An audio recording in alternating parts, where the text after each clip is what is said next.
এক কাপ গুঁড়ো দুধ দিয়ে মাত্র 2 ঘন্টাতে চুলাতে বানিয়ে ফেলতে পারবেন এইরকম পারফেক্ট মিষ্টি দই।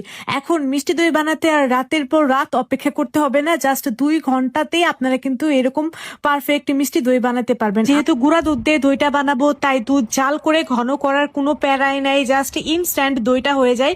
রেসিপিটা শিখে রাখুন, আপনাদের অনেক বেশি কাজে লাগবে। তো প্রথমে এখানে আমি 1 কাপের মতো গুঁড়া দুধের সাথে দিয়ে দিচ্ছি 2 কাপ পরিমাণ পানি। তারপর এটাকে খুব ভালোভাবে একদম নাড়িয়ে চাড়িয়ে মিশিয়ে নেব।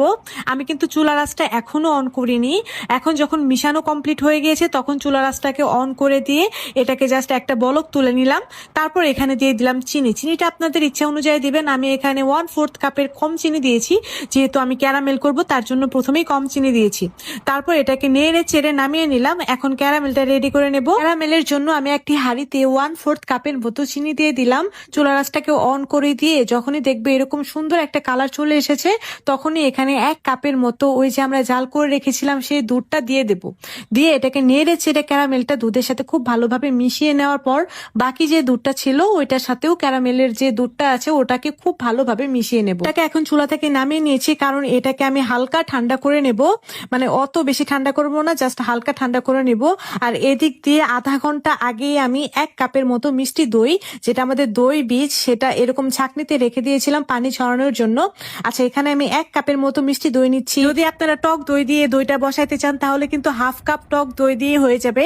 আর যাদের বাসায় টক দই কিংবা মিষ্টি দই কিচ্ছু নাই, তারা দোকান থেকে জাস্ট 30 টাকা দামের যে দইগুলা পাওয়া যায় কাপ দই, ওগুলা দিয়েও কিন্তু বানাতে পারবেন।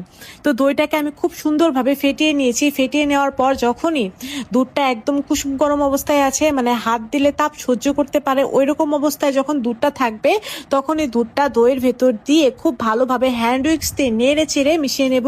আমি একটু ফেনা তুলে নিলাম, তাহলে দইটা দেখতে উপরে খুব সুন্দর লাগবে, তার জন্য একটু ফেনা ক্রিয়েট করে নিয়েছি।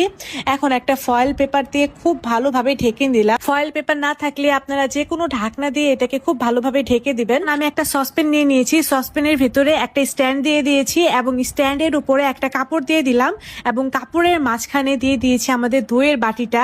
তারপর উপরে আমি আরো একটা কাপড় দিয়ে খুব ভালোভাবে ঢেকে দিলাম।